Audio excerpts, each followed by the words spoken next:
Hi hello வணக்கம் நமஸ்தே நமஸ்கார். Okay, நம்ம கவினோட ஒரு சூப்பரான ஒரு அப்டேட் விட்டுருக்குறாங்க.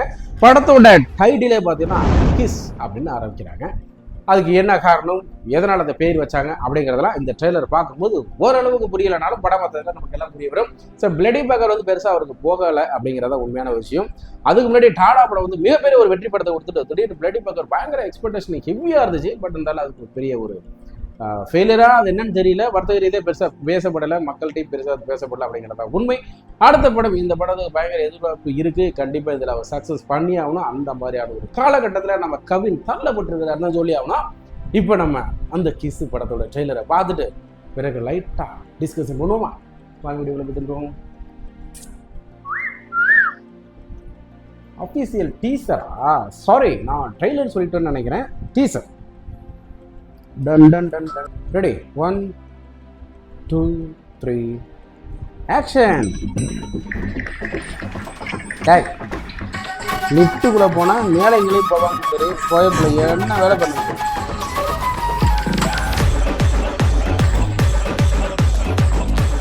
உங்க அண்ணன் என்ன இது வரைக்கும் கிஸ் அடிச்சு பார்த்ததே இல்லையா? சைக்கோ. அங்க பாருங்க மேடம். வேற இருக்கு.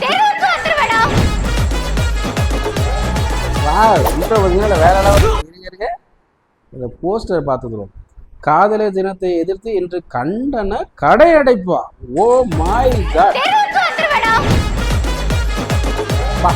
மாசா நல்லா சூப்பரா ரன்னிங்ல வேற மாதிரி நல்லா இருக்கு. யூடிவி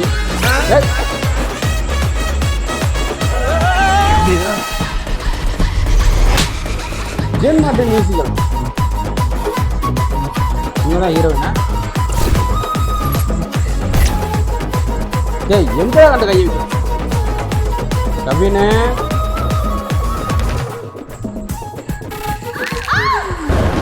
மனசிட்ட ரொமான்ஸ் பண்ண முடியாது போல இருக்கு. கையால முடிக்கிறதே வேலையை வச்சு. உன்னோட ஃபர்ஸ்ட் கிஸ் பத்தி சொல்லு. இந்த பொண்ணு நம்ம சசிகுமார் படத்துல வருமே, பயங்கரமான ஐயோ செம்ம ஹிட்டு படம். அடாடாடா, பேர் மறந்துட்டேனே. இந்த படத்துல வர பொண்ணாச்சு.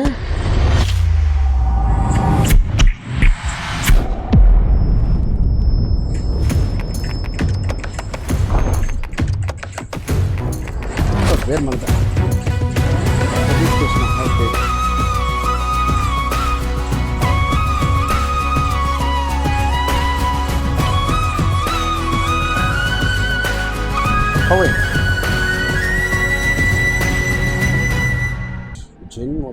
ஓகே, எப்படி இருக்கு? ஃபர்ஸ்ட் கிஸை பற்றி சொல்லு அப்படின்னு நம்ம ஹீரோயின் கேட்குறாங்க. அதுக்கப்புறம் அப்படியே ஒரு ஷாக் ஆகுறாரு. எதை நினச்சி ஷாக் ஆகுறான்னு தெரியல. ஃபர்ஸ்ட் கிஸ் எதை சொல்கிறது, ஏகப்பட்டது இருக்கு, எப்படி ஞாபகம் வச்சுக்கிறது அப்படின்னு நினைக்கிறாரு அப்படின்னு தெரியல. ஓகே, கவினோட இந்த கேரக்டர் வந்து வித்தியாசமான ஒரு கேரக்டராக இருக்குன்னு நினைக்கிறேன். ஸோ டைட்டில் வச்சுருக்காங்க அப்படிங்கிறதுக்காக நம்ம ஒரு படத்தை வந்து வேறு மாதிரி இருக்குமோ நம்ம நினச்சிடக்கூடாது. ஸோ அது படத்தில் வர மேக்ஸிமம் லிப்லாக்கெல்லாம் வந்து இந்த டீசர்லேயே காமிச்சிட்டாங்க. டீசர்லேயே ஒரு 2-3 இடத்துல வந்ததுனால ட்ரெய்லரில் ஒரு 6-7 இடத்துல வரதுக்கு வாய்ப்பு இருக்குது. படத்தில் ஒரு 10-15 இடத்துல வரதுக்கு கூட வாய்ப்புகள் இருக்குது. ஸோ டீனேஜ் பசங்களை இதை நல்லா ஒரு கவர் பண்ணும்.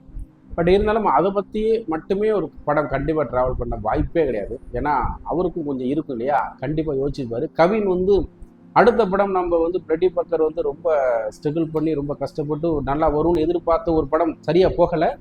ஸோ நெக்ஸ்ட் படம் இந்த பீஸ் படம் வந்து மக்கள் மத்தியில் ஒரு ஒரு கண்டிப்பாக இது வந்து குழந்தைகளோடையும் ஒரு ஃபேமிலியோ ஆடியன்ஸோடு வர முடியுமா அப்படிங்கிறது எனக்கு தெரியல. மேபி நம்ம டீனேஜ் பசங்களை நல்லா கவர் பண்ணலாம். ஸோ அவங்க வந்தால் போதும், அவங்களுக்கான படமான ஒரு படம் பண்ணலாம் அப்படின்னு தான் நினச்சிருப்பான்னு நினைக்கிறேன். அதுக்கு பின்னாடி ஏதாவது நல்ல மெசேஜ், நல்ல ஒரு விஷயத்தோட கதை நகர்ந்துச்சு அப்படின்னா கண்டிப்பாக அந்த படம் மிகப்பெரிய ஒரு ஹிட் ஆகும். அதுக்கு வந்து கண்டிப்பாக எல்லா படமும் அப்படி தானே எடுக்கும்போது என்ன நினைப்பாங்க, படம் தோல்வி அடையணும், படம் பெருசாக வரக்கூடாது, ஃப்ளாப் ஆகிடணும்னு நினச்சி யாரும் எடுக்க போகிறது. ஸோ ஸ்கிரிப்ட் எழுதும் போதே இந்த படத்தை வந்து பெரிய லெவலில் பேசப்படணும் அப்படின்னு நினைப்பாங்க. இந்த படத்துக்கு ஒரு ப்ரொடியூசர் கிடைக்கணும்னு நினைப்பாங்க. இந்த படத்துக்கு ஒரு நல்ல ஒரு ஆக்டர் கிடைக்கணும்னு நினைப்பாங்க. அப்படியே கதை நிறைய ஆக்டர்கிட்ட போய் சொல்லிட்டாலும் அவங்களுக்கு அது பிடிக்கணும். அவங்களுக்கெல்லாம் ஓகே பண்ணாலும் ப்ரொடியூசர் ஓகே சொல்லணும். இந்த படம் மக்கள்கிட்ட கொண்டு போய் சேர்க்க முடியுமா, படம் வந்து ஃபெயிலியர் ஆகுமா சக்ஸஸ் ஆகுமா அப்படிலாம் நினச்சி தான் ஒரு படம் வெளில வருது. அதையும் தாண்டி மக்கள் சக்தி மகத்தான சக்திங்கிற மாதிரி நல்லா இல்லைன்னா கழி ஊற்றிட்டு போயிடுவாங்க, நல்லா தூக்கி கொண்டாடிடுவாங்க. அதுக்கு நிறைய படங்கள் உதாரணமாக இருக்குது. பெரிய பெரிய ஹீரோ பெரிய பெரிய ஆக்டர்ஸோட படங்கள்லாம் ஒன்றுமே இல்லாமல் போனதும் ஒன்றுமே இல்லாத ஹீரோவெல்லாம் நடிச்சு மிகப்பெரிய பிளாக் போஸ்டர் ஆனதும் அங்கங்கே நடந்துட்டு தான் இருக்குது சமீபத்தில். ஓகே, அந்த வகையில் இந்த படம் கவினுக்கு ஒரு பெரிய ஒரு பிளாக் போஸ்டராக அமையணும் அப்படின்ட்டு அவரோட இடத்துல நம்மளும் ஒரு நல்ல ஒரு நண்பராக நல்ல ஒரு வெல்விஷராக கடவுளை வேண்டிட்டு நெக்ஸ்ட் ஒரு சூப்பரான வீடியோவில் நம்ம திரும்ப சந்திச்சுட்டே இருப்போம். பாய்.